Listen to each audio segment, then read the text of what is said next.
Hi, my name is Avi Ackerman. This is an interview about Squarehouse Pizza for the Gainesville Business Oral History Project run by the Inquire Capitalism program of the History Department at the University of Florida. Understand that for us and for the public, the information you are providing is a gift, as it is an incredible historical resource and we dearly appreciate it. This interview will be available as part of the UF Oral History Collections and through UF Digital Collections and YouTube.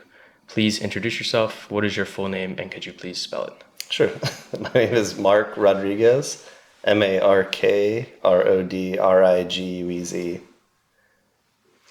And well, I guess we'll get right into it. So, tell me a little bit about yourself. Have you lived in Gainesville your entire life? I have not. I moved here in 1994 from South Florida, from Fort Lauderdale. Kind of just moved up here to get away from there and to I had a girlfriend that was moving up here, so I moved up here with her, and then I started school up here. And then you went to UF, correct, and I did, yeah. studied history and So I have a minor in history and a degree in geography. awesome. So how did you get started in the pizza industry? Was your first job in pizza or? No. So when I moved here in the 90s, it wasn't very easy to get a job. So I got a job at Dairy Queen. There's a couple Dairy Queens here. And so I worked there probably for like 6 months, but I had met a bunch of people and had some friends and started a bit like playing in a band, and we went on tour, and so I left that job. And when I came back, I had friends that worked at Burrito Brothers, which was like a really popular local burrito place. And so when I came back, I started working at Burrito Brothers. And then I worked there for 9 years. Wow. And then some friends of mine that had worked there had got a job at Satchel's.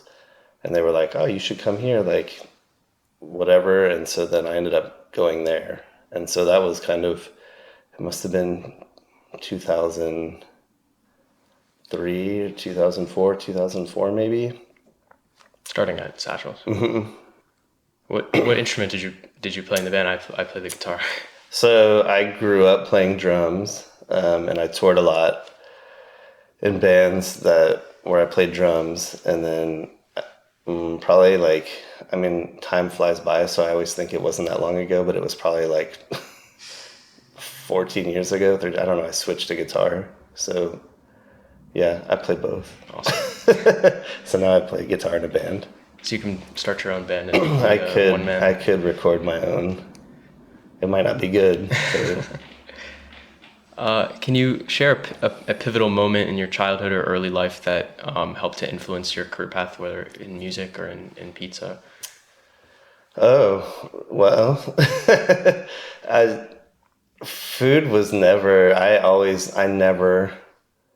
when I was a kid, I was like, I will never work in a restaurant. Like, I will never, because to me, when I was a kid, it was like you worked at McDonald's or Burger King or something. And I was like, I'm not doing that. So like food service was never like even an option for me. It was like literally coming here and not having any other options besides like working at a restaurant. So no, not for that. And then I always loved music. So like even from when I was I remember being in elementary school and like pretending to be in a band, like because I couldn't play an instrument, like, but I always loved music. It was always something that I like wanted to do. And so when I got my first job and could afford to buy drums, I bought drums. Like I always wanted to play drums.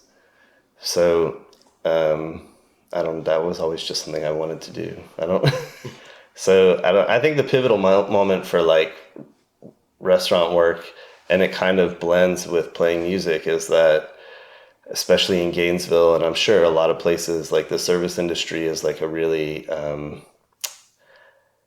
huge breeding ground for people that play music because it's so transient. Like you can play in a band and you can go on tour and you can quit one job and you can always find another restaurant. If you can work in one restaurant, you can probably find another restaurant job. So like it was like one of those things. And I think people, especially like local restaurants, will hire people that are a little bit different. Like you could be in a punk band with green hair and work, like work in a restaurant. It's not like back then, especially like even Publix has come a long way. Like you couldn't have facial hair at Publix, like, or tattoos or anything, and now you can. So like back then it was like you couldn't be a weirdo and work in like a normal job. You had to work restaurant work. So So, kind of fast forwarding to the beginning of your business, what were some of the inspirations for the restaurant? Did you take any inspiration from music or anything like that? yeah, for sure. I think especially so kind of being a musician, and I do some forms of art, like digital art or like graphic design or screen printing, like all of that stuff kind of, if you go to the restaurant, it all kind of like, you can tell it's a little bit weird. It's a little bit like artsy. It's, I don't know. I like the aesthetic of certain things like telephones and tape, like Walkmans and stuff like that. So like, I think all of that kind of inspires, like, it's one thing to have a restaurant, but it's like another thing to make it be like an art project kind of restaurant. So like, which I think makes it more interesting. I mean, some people like it and some people don't, and that's fine. Like, but I think at least, Satchel did a really good job of it, where people, if you come, people come from out of town, you're like, you have to see this place. It's very Gainesville, and so there's kind of like an aesthetic that goes along with that. No, it's definitely an iconic spot in Gainesville. Yeah. So So, what were some of the challenges or obstacles that you had with starting the business, just in general, relating to COVID-19 or anything like that? So we kind of, it, I've been asked this question, and honestly, nothing. Like we started the project right before all of that stuff happened, and right when we started to demo the building and build out is when everything shut down. And so it was actually kind of a nice time for us, because I didn't have to, I was still working at the other restaurant, and I didn't have to really work there. And I could get paid to work and build out the new place without really having to worry about like managing the other place also. And so, and then when we opened, it was 3 months after everything had shut down, and people were really like itching to get out of the house and like do something. And like the fact that something new opened and we had only outdoor seating, like people felt really comfortable like coming, and you could order at the window. So you didn't really have a lot of like contact with people. And so I feel like it made it easier for us to open, because people needed something to do and felt okay coming and eating outside at that point. And so there wasn't really a lot of struggles with it. It was kind of like, I know it sucks to say, but it kind of made it easier for us, just because we could like spend our time. I mean, the hardest part honestly was that my kids weren't in school. And so like, either they were doing homeschool, which was a little bit difficult, like trying to organize with my wife because she's a nurse and she was very busy at that time. So trying to organize like days where they would homeschool or do whatever, or just kind of making sure that they were attended to while I was trying to like build out this restaurant. So that was really the hardest struggle, was my children not being in school. And then when you initially opened the business, what were some of your marketing strategies to kind of get the word out? Was it? We I've never been really a huge marketing. It's all just kind of word of mouth. Like we never really utilized anything like advertising or anything like that. It's really just like social media and kind of word of mouth. And kind of piggybacking off of Satchel's, people kind of knew about it, so it wasn't, we still don't do a whole lot of marketing. Like, we get asked all the time, and I'm just like, I don't think it's not anything that's that we have to pursue too much. So if there were any, what were some of the biggest obstacles you faced in growing your business and getting to where you are today, and how did you overcome them? So from the beginning, the hardest part was obviously opening a new business with all brand new people, like people that hadn't, we hired people that had not really worked in a restaurant industry before. We had a couple people that had, but most of them hadn't. And it was really, that was the hardest part, is like training and like fostering that, like, our ideas into people that may not have been a part of something like that before. So the first like 3 months was definitely like a lot of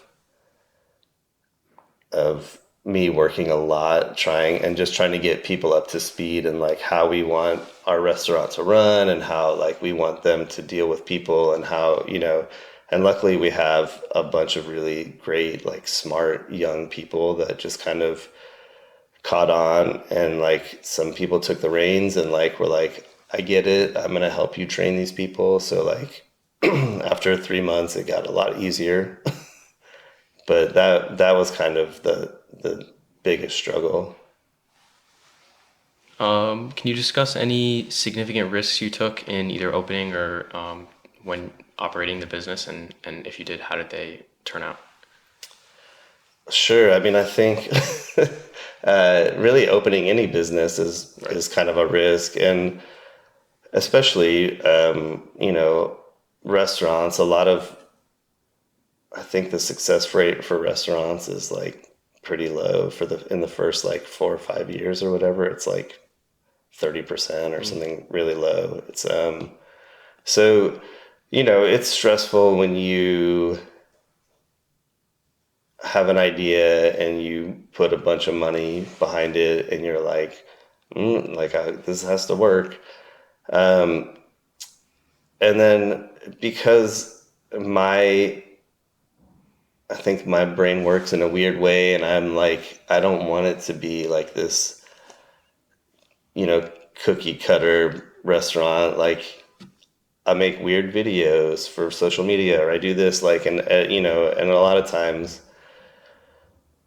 I'm like, I don't know if this is gonna, is someone gonna be turned off by this? My wife definitely will like check my stuff and be like, you can't do that, that's too weird. Or like sometimes I'll have really dumb ideas. Sometimes people approach us about advertising or whatever, and I'll be like, oh, I want to do this, like, and it'll be this, and it's not very proactive for the business, but it's funny to me. And my wife will be like, no, you can't do that, like, that's definitely not. So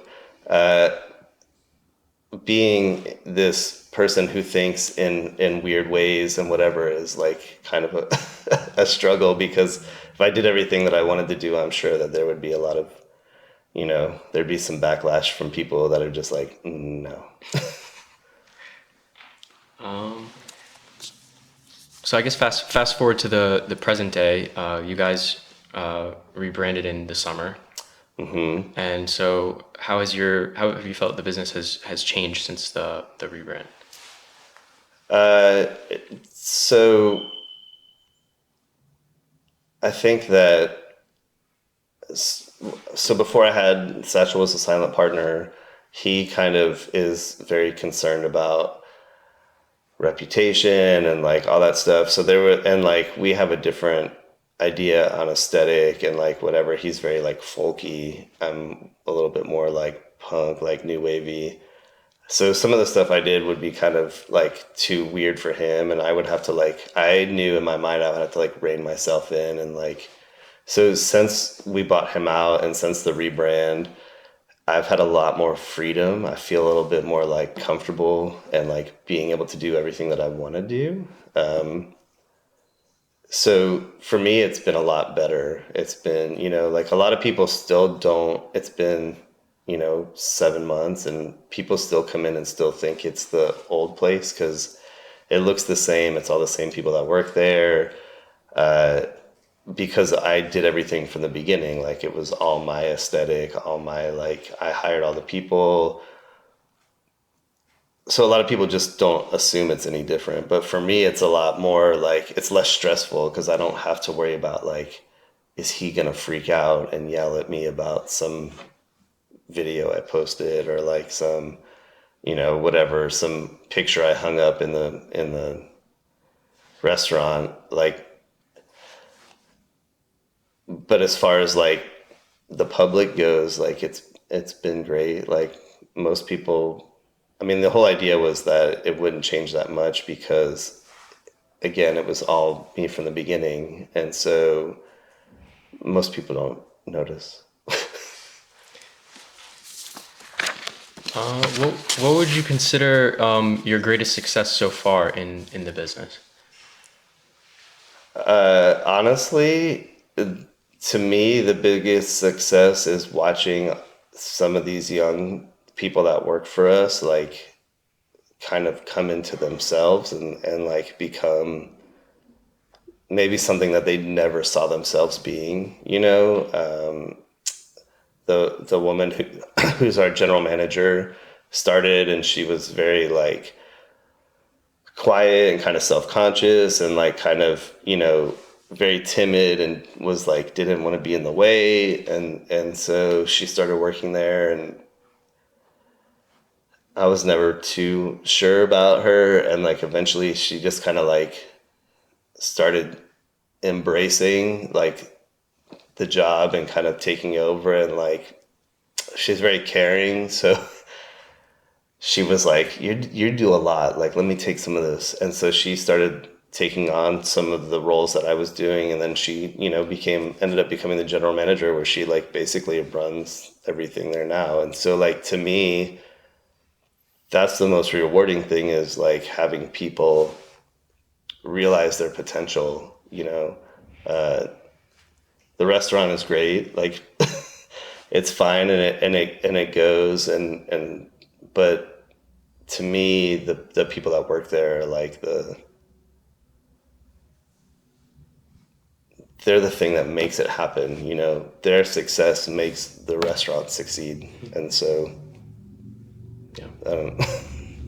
the people. The people, yeah, there. That's like, I feel like, and everybody there is great. Like we've probably had most of the people that work there, or at least half, have probably worked there since the beginning. We've been open almost 4 years, and then everyone else is probably like the newest person is probably a year and a half, like has been worked there. So like you're anywhere.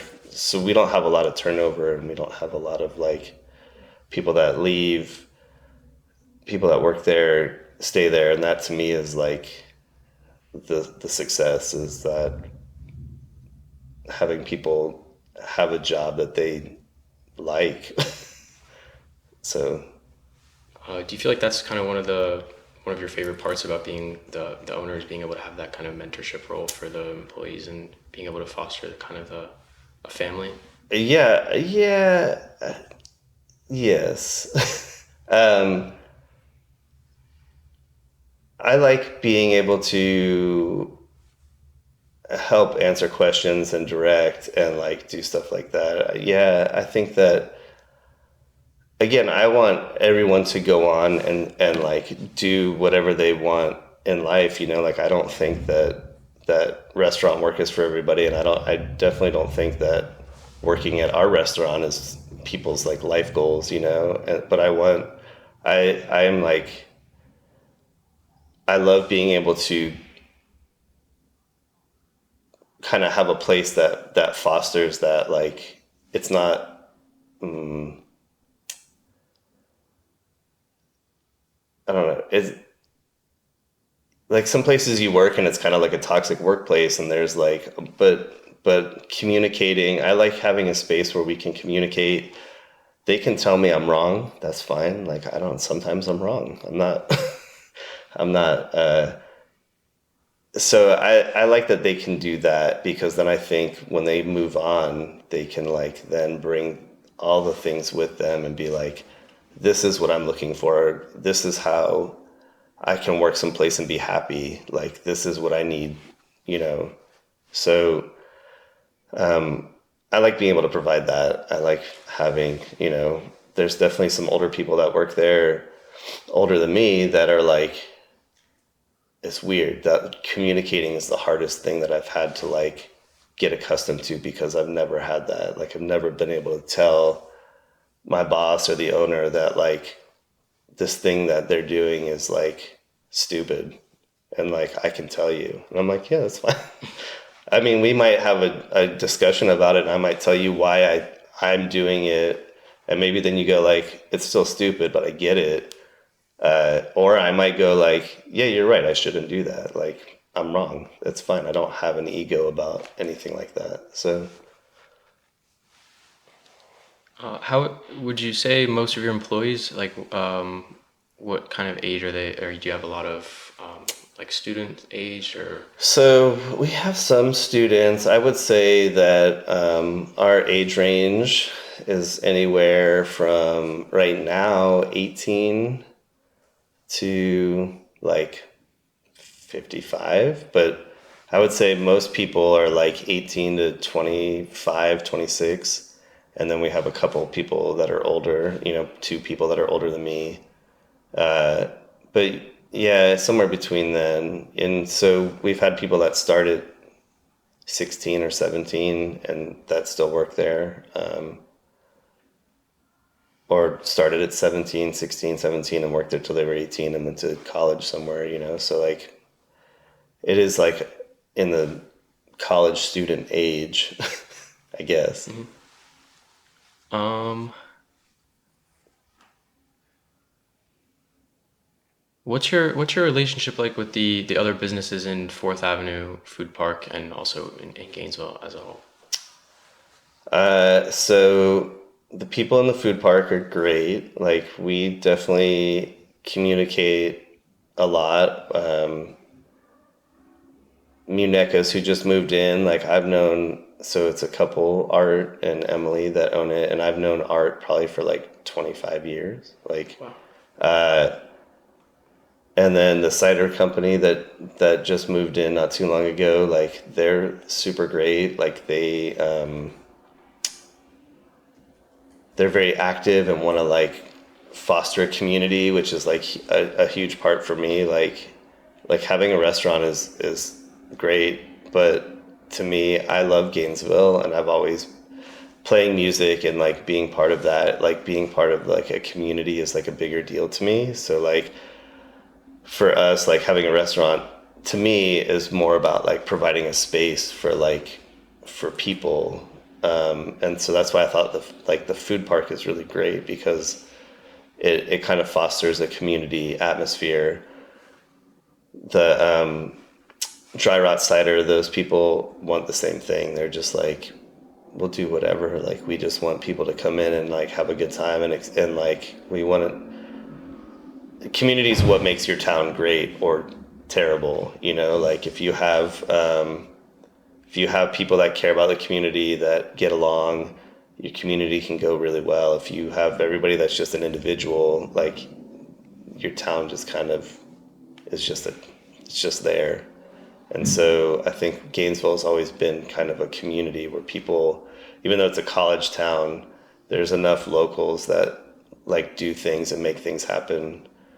So yeah, so I really like have loved having some of those new people there. And then like Fehrenbacher's, like, he's great, super nice. Everyone's very like accommodating and like willing to work with one another. So like, that's great. And then other businesses in town, growing up, growing up, living here for a long time and working in the service industry, you end up working with a lot of people that then go on to do other things that we fostered relationships a long time ago so we still have a relationship, you know. So like there's a lot of either restaurants where I know the owners and we're friends, and like we'll like, I mean, we not maybe we don't have time to hang out all the time, but like we text or whatever, like we're still in communication. And then there's other businesses like record stores. Again, being part of the music community also helps, like record stores, like venues, stuff like that. You kind of meet a lot of people and figure out who's like aligns with the same values as you. So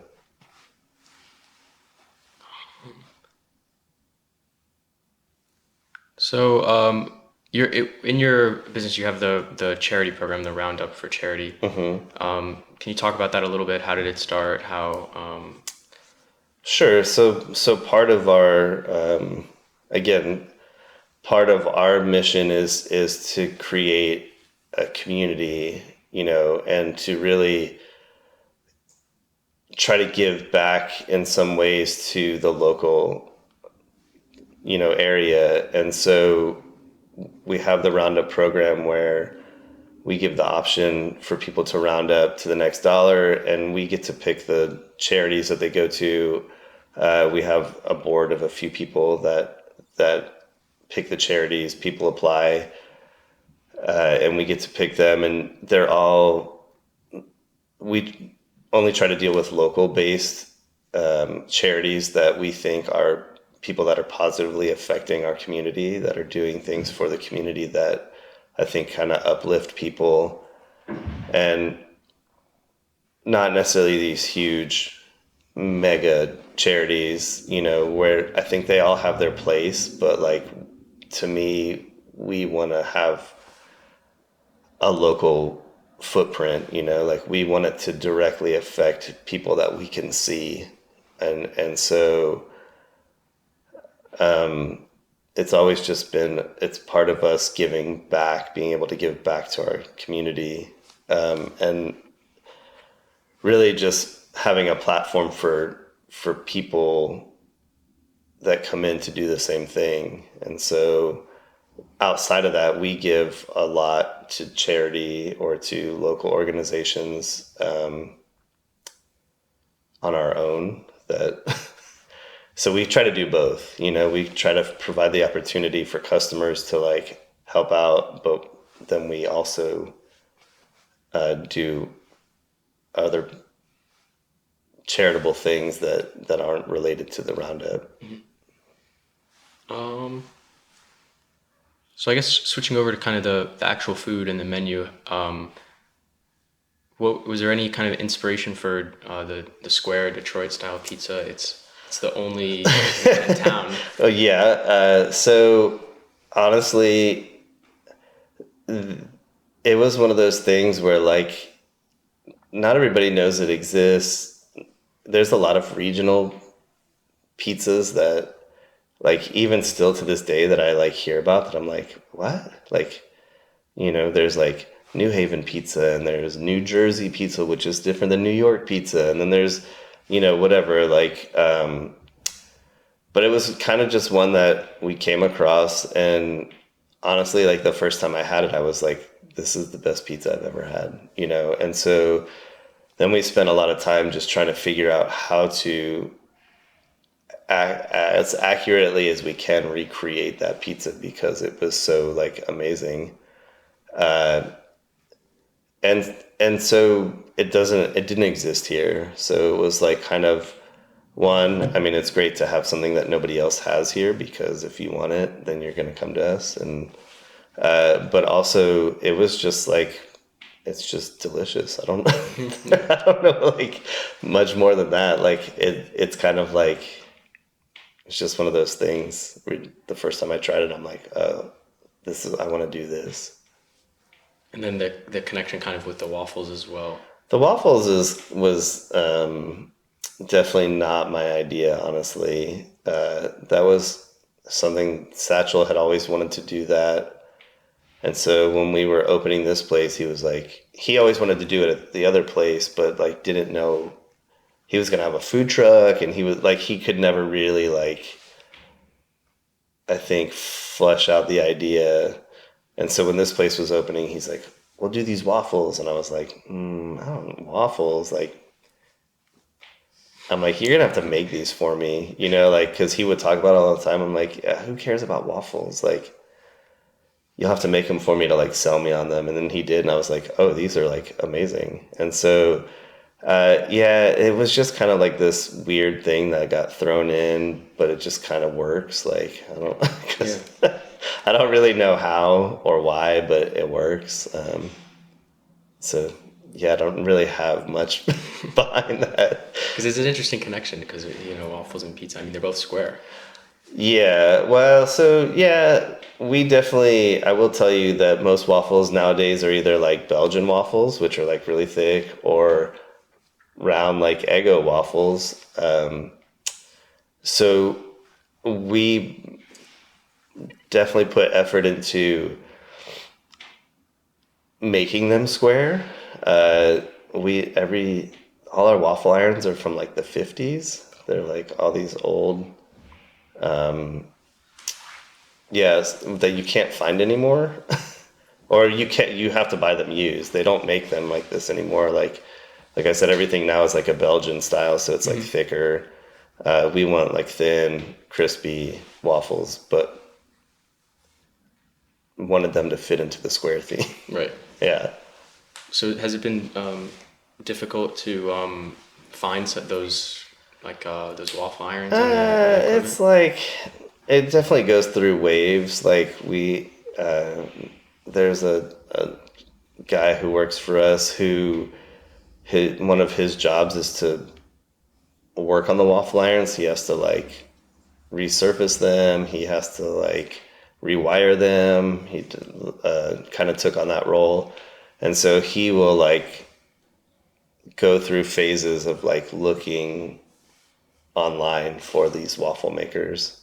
So, and sometimes you find them and they're like really cheap, and sometimes you find them and they're like crazy expensive, and like none of it makes sense because you're like, I know no one else is using these. And they're all from the from the 50s. So I don't know, but we just had a conversation yesterday where he's like, you might need to try to find a newer, like a more updated alternative, because they're pretty simple machines, like the old ones, and they're kind of built really well, but they're not commercial. They're like, they made them for your house, but like the parts they used back then are way better than a lot of parts that get used now. But there's like literally one little resistor that if that goes out, like you can't get it. So like as things start to like break and we can't get parts, we definitely have to try to like find more waffle makers or look for an alternative to the ones that we use. And then pizza topping wise, has there been any kind of controversies with any toppings, pineapple or anything like that? I think there's always a controversy with pineapple, but obviously it's not like it matters to me. Like someone comes in and they're like, I can't believe you. It's not like someone's not coming in because we serve pineapple, but you definitely see a lot of people that come in together, and someone will order pineapple and something, and the other person will be like, what is wrong with you? That doesn't belong. And so you see some arguments between customers, which is kind of funny. But I personally love pineapple on pizza, so I'm just like, when they look at me, I'm like, I love it. Like I don't, I don't have any problem with it. So, yeah, we don't get any kind of. Every once in a while, someone will make a comment, but not really any arguments there. Do you have any plans to expand the menu or add any new toppings or anything? So we have specialty pizzas that we make, and that's something that we try to create and then offer, and that our specialty menu changes. I try to do it seasonally, but that it was like kind of a little bit too much. So if we come up with a new pizza that we like, if we like are inspired by something else that we can like create a pizza, then we'll change the specialty menu. We have added some toppings since we opened, but not too, I mean, we have a lot of toppings, so it's hard to like, and we're a very small space. So anytime I try to do something where I'm like adding stuff, every employee is like, where are you going to put this? And I'm like, we'll find a way. Like, I don't know. Those are the ideas that people are like, this, you're dumb. Like, stop doing this. But specialty pizzas, and so we'll do that. We have a curry pizza. We have a buffalo chicken pizza. We have tempeh. We have certain specialty pizzas, but the exciting thing for me is that the employees have started to be like they've started coming up with specialty pizzas, and like we'll try those out. And so there's one on the menu now that's like a Korean barbecue pizza that was invented by an employee. And so I like that. To me is great because I'm like, oh, that shows me, one, that you like your job enough to like think of something. Two, it shows me that you're creative and like, you're always thinking of like, what can we do? But it's also great that I don't have to like come up with all of them, and I think when you can incorporate employees' ideas, like it also shows them that like you care about them, like, and that their ideas matter. And so, yeah, I don't know. We're definitely working on some new specialty pizzas now. So those will pop up pretty soon. And what's the process like for the ones that are going to be incoming? Is it employees bringing up the ideas, or are you testing them out in the back, or customers kind of It's requesting the usually, same yeah. toppings? So usually, like, I don't know if you've ever worked in a restaurant, but you kind of get tired of the same. Like, if you work someplace even 3 days a week and you eat there 3 days a week, you get like, after a while, you're like, I need something different. And so they'll start to like either bring in some like toppings that they're like, oh, I want to make this French dip pizza, or I want to make this, whatever. Dorito and ranch pizza, whatever. Like, so they'll bring in ingredients and they'll like make it, and if they like it, then they'll be like, "Hey, I'm gonna make this for you. You try it." And I'm like, "Okay." And then if I like it, then we're like, "Okay, we can work on this and add it to it." Sometimes they'll bring something and I'll be like, "Oh, instead of doing this, maybe you should do this," and then it'll be like a little trial and error until we like get it nailed down. Sometimes you're like, "We're not." I'm not making a French dip pizza because I'm not giving you a little cup of something to dip. I just don't, that seems like a lot of effort. And so, yeah. And then there's some that I'm just like, have an idea like, oh, I want to make a jerk chicken pizza, but then I have to like, I want to create a different sauce for it, like a habanero sauce or whatever. So like, there's definitely like some trial and error, but like, this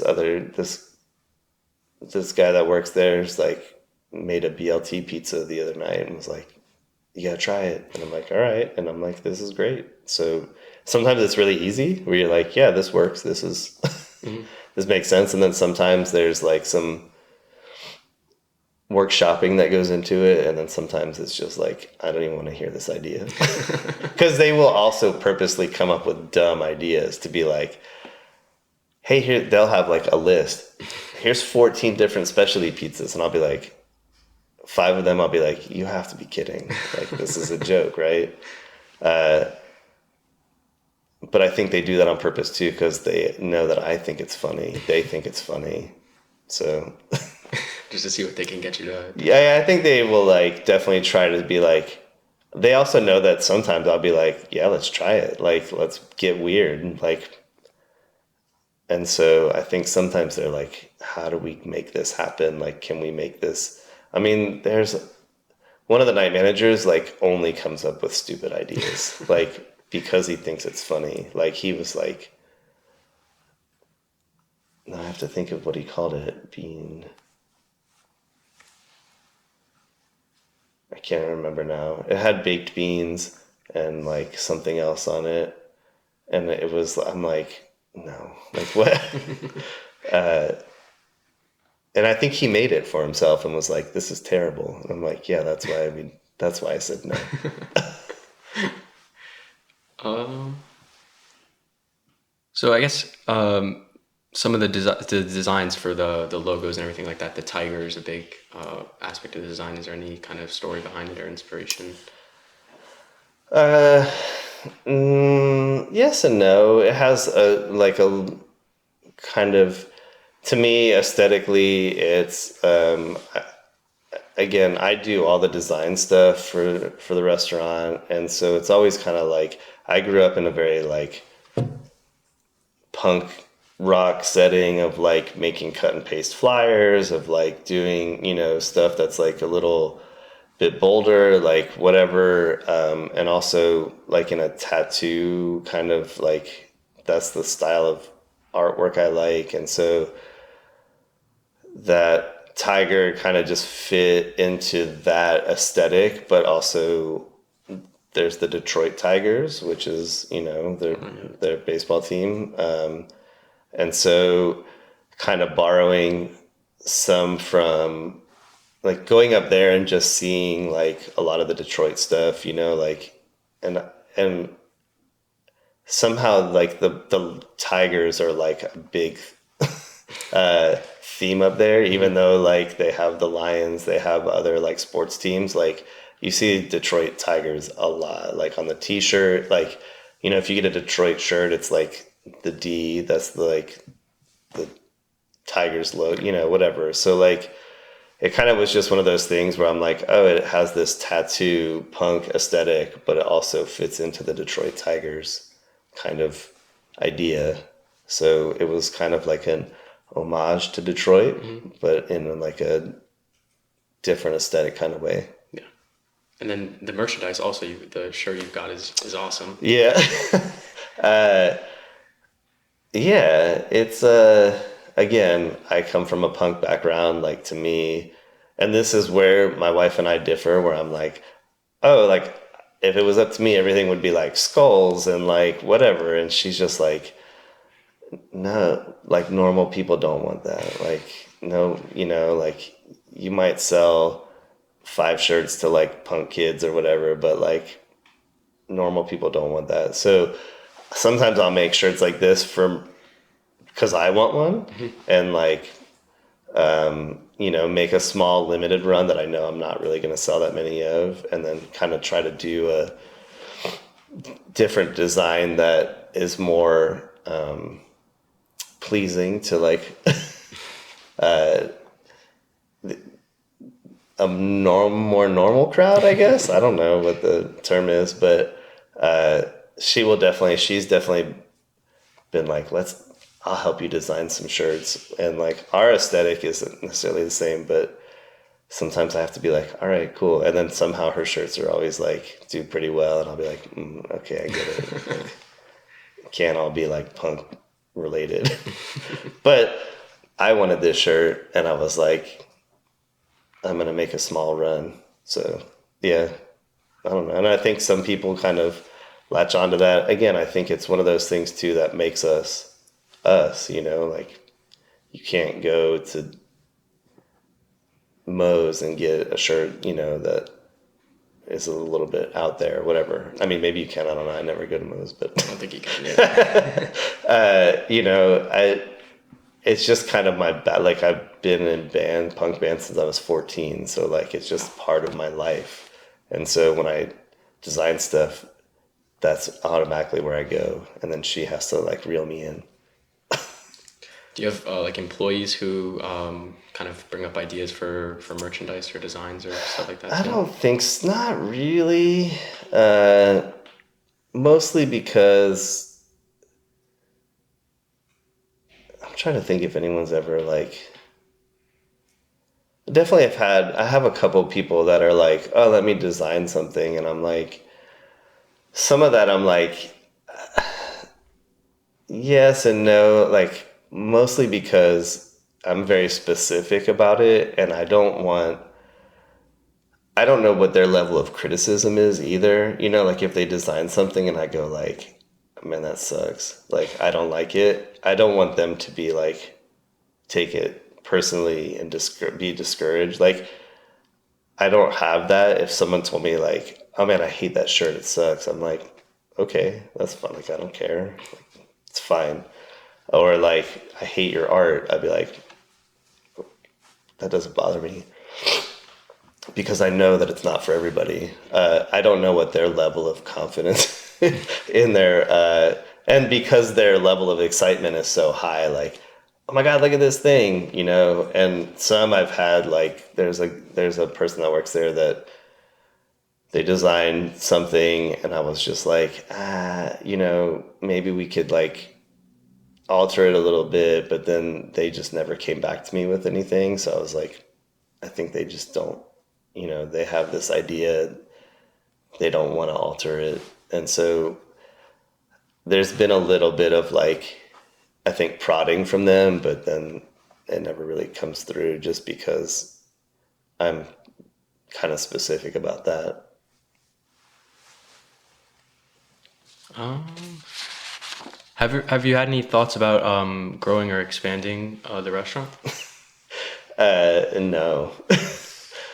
I get asked frequently about like, oh, you should open one here, you should open one there. Like, and I've had even this woman who came in and was like, you should open one in Boca. And I was like, That's where I'm from.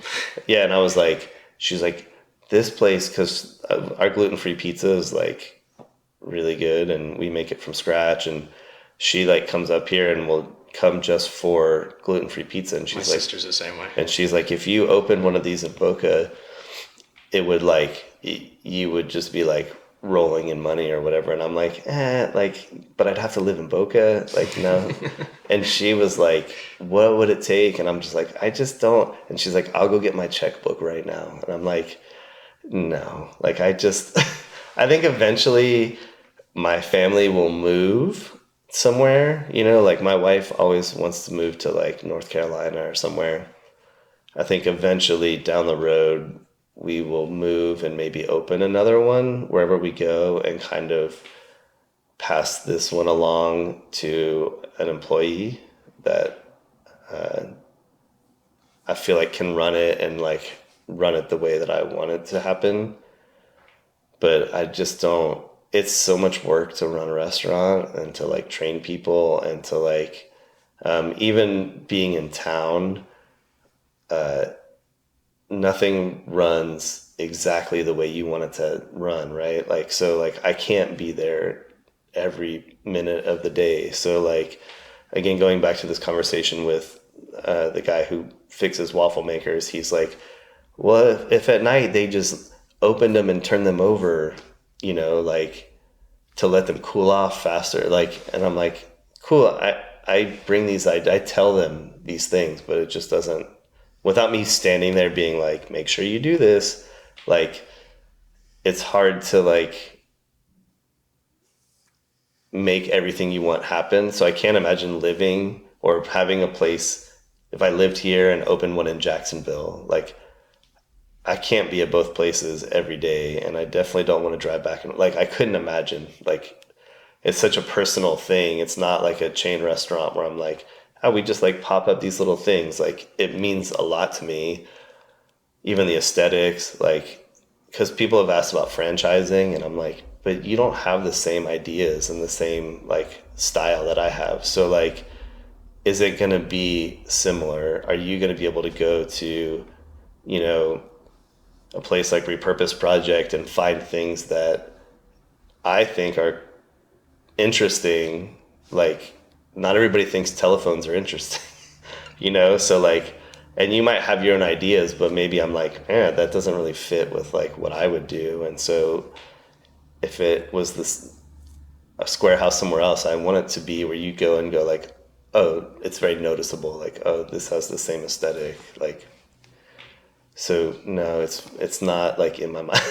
It's not in my mind right now. And I think my wife would murder me if I was like, hey, I want to open this other one, because she'd just be like, When we opened this one, I literally worked from like 6 a.m. to 1 a.m. every day for 3 months straight and slept for like 3 hours. So I didn't see my family. I have two kids. Like I didn't see my family for like 3 months unless they came to visit me at work. And so I can't imagine that she would be okay with me doing that again. Yeah. So yeah, it's not in my mind right now. Um,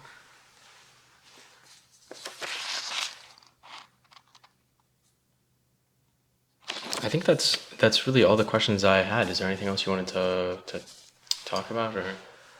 No, I know that just you guys are doing a thing about the history of Gainesville businesses, and I kind of just I feel like we're at a time now where Gainesville's kind of making this choice to like bring in more big chain businesses, and like local places are struggling a little bit more, and like a lot of places are like closing. And so I think it's really great and important that you guys are like doing this project and like trying to keep the memory and the idea of like Gainesville local businesses around. Like I think it's really important, again, going back to community, like that's what makes the community. It's not like Outback Steakhouse and Ford's Diner, whatever, Ford's Garage. Like that's not what makes Gainesville. That's like it's the Burrito Brothers, it's LNDO, like it's all the small places. And so I'm like thrilled that you all are doing this. I think it's important. Yeah, I'm glad we could be able to interview you and get some more spotlight. Yeah, that's cool. Hey, oh, is there anything coming up for the restaurant? Anything people watching should be on the lookout for? Any events or? Not really. We do a monthly electronic music night, the second Wednesday of every month. That's like set up like a open mic kind of thing where people sign up and play electronic music. Everyone gets a 20-minute set. We have our 3-year anniversary of that in April, and then I'm trying to decide if I don't know if our 4-year anniversary for the restaurant is in July, but I can't tell if it's like the 4 years or is it like I don't know if we start over when we rebranded, so I'm not really sure what to do with that yet. To me, it's still 4 years because we've been there. It's the same people. We've been doing the same thing. So I might try to do something for that in July. Do you ever perform at the? Yeah. Usually, I never plan on it because I want to leave spaces open for like anyone else. But usually, nobody. I always have stuff with me in my car, and usually nobody wants to play first, or like whoever's supposed to play first doesn't get there early enough, and so usually I'll play early just to like get it started. Like people feel more comfortable if they're not like playing first. So I'll be like, yeah, I'll play 5 minutes or whatever and kind of get it going. So then other people can just keep it rolling. Yeah.